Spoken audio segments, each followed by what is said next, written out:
السلام علیکم ورحمۃ اللہ وبرکاتہ۔ الحمدللہ الذی افضل الافلاک والارضین والصلاۃ والسلام علی من کان نبیا وآدم بین الماء والطین وعلی آلہ وصحابہ اجمعین، خصوصاً علی سیدنا سید بدیع الدین مدار الدنیا ونقبہ مدار العالمین۔ دوستان محترم، جیسا کہ کل میں نے بتایا تھا، کچھ لوگوں کو شب برات کے متعلق، نمازوں کے متعلق، وظائفوں کے متعلق کچھ شبہات ہے، کچھ کنفیوژن ہے، تو میں نے کہا تھا کہ ایک دو ویڈیو بنائیں گے۔ تو کل ایک مغرب کے لیے بنایا تھا، آج جو خاص رات ہے عشاء کی نماز کے بعد، اس کے لیے کچھ وظائف ہے، مطلب کچھ نوافل ہے اور کیا اس کی فضیلت ہے، اس کو میں آپ کو انشاءاللہ آپ کے سامنے میں بیان کروں گا۔ تو پہلی مرتبہ تو اس کا 4 یا 3 نام ہے، شب برات کے 3 یا 4 نام ہیں: لیلۃ البرات، لیلۃ الرحمت اور لیلۃ الصفا، یعنی کہ نجات کی رات، رحمت کی رات، بخشش کی رات اور بخشش کا پروانہ لینے کی رات۔ مختلف اس کے نام ہیں۔ حدیث پاک میں آتا ہے کہ حضرت عائشہ صدیقہ سے مروی ہے، اور یہ بہت ہی مشہور روایت ہے، کبھی آپ لوگوں نے سنا بھی ہوگا، کافی لوگوں سے سنا ہوگا، کافی مشہور روایت ہے کہ 15 شعبان کی رات میں آپ بیان کرتے ہیں کہ میں اپنے حجرے میں، اپنے مکان میں سو رہی تھی اور میرے پاس میں سرور عالم صلی اللہ علیہ وسلم آرام فرماتے ہیں، لیکن کچھ دیر کے بعد جب میں نے دیکھا تو آپ کو اپنے بستر پر میں نے نہیں پایا، تو میں سوچی کہ آپ کہیں اور کسی بیوی کے پاس کہیں چلے گئے ہوں گے۔ اس وجہ سے میں باہر نکلی، اور میں نے جب دیکھا باہر نکل کے تو کیا دیکھتی ہوں کہ آپ جنت البقیع میں مرحومین کے پاس میں دعا کرتے نظر آ رہے تھے۔ تو مجھے دیکھا تو سرور عالم نے ارشاد فرمایا، اے ابو بکر کی بیٹی، کیا تو نے یہ سوچا کہ سید عالم نے، محمد مصطفیٰ نے تیری حق تلفی کی؟ تو آپ نے کہا کہ یا رسول اللہ، آپ تو میرے مالک ہیں، آپ کو اختیار ہے، آپ جو چاہے وہ کر سکتے ہیں۔ حضور نے فرمایا، اے عائشہ، آج 15ویں شعبان ہے، آج کے دن رب تبارک و تعالی بنو کلب، یہ جو قبیلہ ہے بنو کلب، وہ مدینے میں سب سے زیادہ کثرت کے ساتھ میں بکریاں رکھا کرتا تھا، یہ قبیلہ۔ تو حضور فرماتے ہیں کہ آج اللہ تبارک و تعالی بنو کلب کے قبیلے کی بکریوں کی تعداد کے برابر میری امت کے گنہگاروں کو آزادی عطا فرمائے گا، بخشش عطا فرمائے گا۔ سبحان اللہ۔ یعنی کہ اور اس کے آگے حضرت عائشہ صدیقہ فرماتی ہے کہ جب میں نے یہ روایت سنی، جب میں نے یہ فضیلت سنی، تو صبح میں نے تمام لوگوں کو اس کی بشارت دے دی۔ اب علی والوں کے لیے جو مولا کائنات سے محبت کرتے ہیں، ان کے لیے تو یہ بہت اچھی ہے۔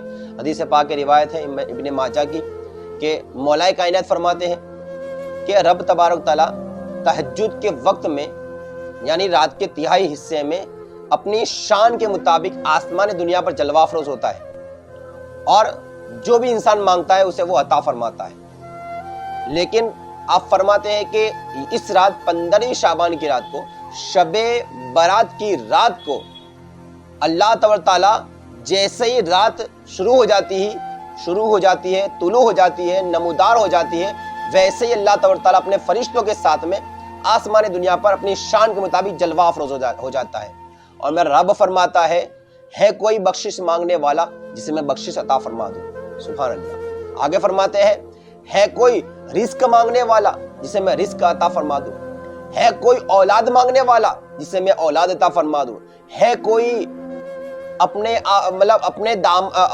گناہوں پر پردہ پوشی مانگنے والا کہ میں اس کے گناہوں پر پردہ پوشی کر دوں۔ حتی الامکان وہ جو کچھ بھی مانگتا ہے پوری رات میں رب تبارک تعالیٰ اسے عطا فرماتا ہے، اور نامہ اعمال بھی اسی رات میں تبدیل ہوتے ہیں۔ کس بندے کے یہاں پر یا کہاں پر بھی بچے پیدا ہونے والے ہوتے ہیں، اس کی پوری فہرست جو بچوں کی شکل تیار کرتے ہیں ان کے ہاتھ میں سپرد کر دی جاتی ہے، اور کون لوگ دنیا سے تشریف لے جانے والے ہیں، کن کا انتقال ہونے والا ہے، ان کی بھی پوری فہرست تیار کر کے ملک الموت کے ہاتھ میں سپرد کر دی جاتی ہے، اور کون کتنا رزق کمائے گا پورے سال میں، اس کا بھی پورا حساب و کتاب حضرت میکائیل کے ہاتھ میں سپرد کر دیا جاتا ہے۔ یعنی کہ آپ جو بھی کمائیں گے اس تمام آپ کا حساب و کتاب میکائیل علیہ السلام کو دے دیا جاتا ہے۔ البتہ اس رات کی بے شمار فضیلتیں ہیں، اور اس کی بارے میں روایتیں بھی کافی آئی ہے۔ خیر، اس پر نہ جاتے ہوئے، کیونکہ اگر ہم آگے بڑھے تو ویڈیو کافی طویل ہو جائے گا، لمبا ہو جائے گا. تو میں بس اب آگے اس رات کی فضیلت تو آپ نے سن لی. اب میں آپ کو بتانا چاہوں گا کہ اس رات میں نوافل کون کون سی پڑھنی چاہیے، کس طرح کی پڑھنی چاہیے. تو نفل نمازیں تو بے شمار ہے. سب سے پہلے تو آپ جب وضو کریں تو وضو کرنے کے بعد جب آپ مسجد میں آپ جائیں مصلی پہ کھڑے تو تحیۃ الوضو کے نام سے 2 رکعت نماز ادا کریں. یہ نماز کی فضیلت یہ ہے کہ جتنا بھی آپ کے وضو میں قطرے بہے ہیں، پانی بہا ہے، اس کے برابر اللہ تعالیٰ آپ کو نیکیاں عطا فرمائے گا. سبحان اللہ. اس کے بعد میں آپ ایک روایت میں آتا ہے کہ اگر کوئی بندہ اس رات میں 100 نوافل پڑھتا ہے، 100 رکعت نفل نماز پڑھتا ہے تو اللہ 100 فرشتے اس کے پاس بھیجتا ہے. اس میں 30 فرشتے اس کے لیے جنت کی بشارت اس کو سناتے ہیں، اور 30 فرشتے اسے جہنم سے آزادی کا پروانہ سناتے ہیں. 30 فرشتے اس کے تمام مصیبتوں کو، پریشانیوں کو دور کرتے ہیں، اور 10 فرشتے اس کو شیطان کے تمام شرارتوں سے، شر سے محفوظ رکھتے ہیں. سبحان اللہ. اب اس کے بعد میں کافی لوگ صلاۃ التسبیح بھی پڑھتے ہیں. یہ بھی بہت ایک فضیلت والی نماز ہے کہ جسے تو روزانہ پڑھنے کے بارے میں آیا ہے کہ روزانہ پڑھنا چاہیے. اگر آپ روزانہ نہیں پڑھ سکتے تو ہفتے میں 1 مرتبہ پڑھیے. اگر ہفتے میں 1 بار بھی نہیں پڑھ سکتے آپ تو مہینے میں 1 مرتبہ پڑھیے. اگر مہینے میں بھی نہیں پڑھ سکتے تو سال میں کم سے کم 1 مرتبہ پڑھیے. اور اگر سال میں 1 بار بھی آپ نہیں پڑھ سکتے تو پوری زندگی میں 1 مرتبہ تو ضرور پڑھنا چاہیے اس صلاۃ التسبیح کو. اس کے بارے میں آپ کو پتہ ہی ہوگا کہ اس میں کس طرح پڑھا جاتا ہے. تیسرے کلمے کی جو پہلی لائن ہے سبحان اللہ والحمد للہ ولا الہ الا اللہ واللہ اکبر، اس تسبیح کو بار بار پڑھنا رہتا ہے. 300 مرتبہ پوری 4 رکعت کے اندر اس کو مکمل کرنا رہتا ہے. کہ آپ تو جانتے ہی ہوں گے، آپ نے کئی مرتبہ دیکھا بھی ہوگا، کئی نمازوں میں زیادہ تر تو شب معراج، شب برات اور شب قدر میں اس نماز کی خاص کر کے ہم پابندی کرتے ہیں اور پڑھتے ہی ہیں. پھر بھی میں تیزی کے ساتھ میں بیان کرتا چلوں کہ آپ کو نیت کر کے اللہ اکبر کہہ کے ثنا پڑھنا ہے. ثنا کے بعد میں 15 مرتبہ اس تسبیح کو پڑھنا ہے. اس کے بعد میں الحمد شریف اور سورت پڑھنا ہے، اور اس کے بعد میں 10 مرتبہ پھر یہ تسبیح کو پڑھنا ہے. پھر آپ رکوع میں جائیے تو پھر رکوع کی تسبیح پڑھنے کے بعد میں 10 مرتبہ پھر یہ تسبیح کو پڑھنا ہے. رکوع سے آپ جب کھڑے ہوتے ہیں، قوما کے اندر آپ جب جاتے ہیں، اس قوما کے اندر بھی آپ کو پھر 10 مرتبہ اس تسبیح کو پڑھنا ہے. اس کے بعد میں جب آپ سجدے میں جاتے ہیں تو سجدے اول میں سجدے کی تسبیح پڑھنے کے بعد پھر آپ کو 10 مرتبہ یہ پڑھنا ہے. جب پہلے تسبیح سے آپ کھڑے ہوں گے، جلسہ میں آپ بیٹھیں گے تو پھر اس کو آپ کو 10 مرتبہ اسی تسبیح کو پڑھنا ہے. اور اس کے بعد جب آپ دوسرا سجدہ کرتے ہیں تو اس سجدے کے اندر بھی آپ کو سبحان ربی الاعلیٰ کے بعد میں 10 مرتبہ اس تسبیح کو پڑھنا ہے. یوں پہلی رکعت کے اندر 75 مرتبہ 75 مرتبہ سبحان ربی الاعلیٰ، سبحان اللہ والحمد للہ ولا الہ الا اللہ واللہ اکبر، تسبیح 75 مرتبہ مکمل ہوتی ہے. پھر آپ دوسری رکعت میں آپ جائیے تو پہلے دوسری رکعت میں ثنا پڑھنی نہیں ہم کو، ثنا کے بجائے آپ کو یہ تسبیح 15 مرتبہ پڑھنی ہے. اور پھر جیسا میں نے آپ کو ترتیب بتائی ہے اس ترتیب سے آپ کو 4 رکعت مکمل کرنی ہے، اور یوں آپ کی 300 مرتبہ تسبیح مکمل ہو جائے گی. خیر یہ تو ایک مشہور روایت ہے، مشہور نماز ہے. پھر ایک سید کائنات کی ایک نماز ہے کہ ایک شخص ہے حضرت شیخ الاسلام ابو القاسم صفا رحمۃ اللہ تعالیٰ علیہ. آپ فرماتے ہیں کہ ایک مرتبہ خواب میں نے کیا دیکھا کہ سید کائنات سلام اللہ علیہ خواب میں تشریف لائی.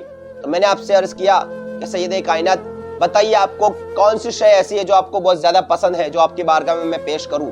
تو آپ فرماتی ہے کہ 15 شعبان کی رات کو 8 رکعت جو نفل نماز پڑھے گا اور مجھے ہدیہ کرے گا تو میں انشاءاللہ کل محشر کے دن اس کی شفاعت کروں گی. یہ اس کی دوسری تیسری بھی روایت کہ ایک اور شخص سے بھی ہے کہ اس نے بھی آپ کو خواب میں پایا تو کہا کہ آپ کی بارگاہ میں کیا پیش کروں جس سے آپ راضی ہو جائیں گے. تو آپ نے پھر وہی کہا کہ جو یہ 8 رکعت نماز پڑھے گا اور مجھے ہدیہ کرے گا تو میں اس کی سفارش کروں گی، بخشش کروں گی.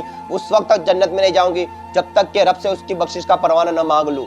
تو 2-3 روایت میں آتی ہے. تو یہ 8 رکعت نماز کو آپ کو اس طریقے سے پڑھنا ہے کہ 2 رکعت کر کے آپ کو، یعنی کہ 4 سلام سے آپ کو اس نماز کو مکمل کرنا ہے. اور اس میں الحمد شریف کے بعد میں 12 مرتبہ قل هو اللہ احد کو پڑھنا ہے. 12 مرتبہ قل هو اللہ احد کو پڑھنا ہے. اور اسی طریقے سے آپ کو ہر رکعت میں یہ اسی طرح 12 مرتبہ قل هو اللہ شریف پڑھنا ہے. اور یہ 8 رکعت مکمل کرنے کے بعد میں اس کا ثواب آپ سید کائنات کی بارگاہ میں ہدیہ کر دیجئے. انشاءاللہ آپ فرماتے کہ مجھے حیا آتی ہے کہ میں اس کو بخشش اس کی شفاعت نہ کروں کل محشر کے دن. تو یہ بھی اس فضیلت کا حامل ہے. اور دوسرا کہ صبح میں روزہ رکھنے کے بارے میں بھی آتا ہے کہ جو اس رات کو پوری رات عبادت کرے، قیام کرے اور صبح روزہ رکھے تو یہ روزہ اس کو کل جہنم کی آگ سے بچائے گا۔ اور دوسرا کہ اس رات میں غسل کے بارے میں بھی آیا ہے کہ بندہ غسل کرے، اور غسل کرنے کے بارے میں بیری کے پتوں سے غسل کے بارے میں بھی روایت ملتی ہے کہ جو شخص بیری کے پتوں سے غسل کرے گا تو پورے سال جادو ٹونوں سے محفوظ رہے گا، یعنی کوئی بھی جادو ٹونا اگر اس پر کیا جائے گا تو وہ اثر نہیں کرے گا اگر اس نے اس رات کو غسل کیا ہے تو۔ اگر بیری کے پتے نہیں ملتے ہیں آپ کو تو پھر آپ سادہ غسل کیجئے، انشاءاللہ اس پر بھی آپ کو ثواب ضرور ملے گا۔ تو یہ تھی اس شب برات کی کچھ وضاحتیں، کچھ فضیلتیں، کچھ نوافلات اور بہت سی کچھ چھوٹی سی باتیں تھی آپ جو آپ کی بارگاہ میں نے پیش کیا۔ بس رب تعالیٰ کی بارگاہ میں دعا ہے کہ اللہ رب العزت ہمیں اس شب برات میں خوب نیکیاں کرنے کی جذبہ عطا فرمائے، عبادت کرنے کا جذبہ عطا فرمائے، اور ہر ایک کے لیے دعائے خیر کرنے کی توفیق عطا فرمائے۔ وما علینا الا البلاغ۔ السلام علیکم ورحمۃ اللہ وبرکاتہ۔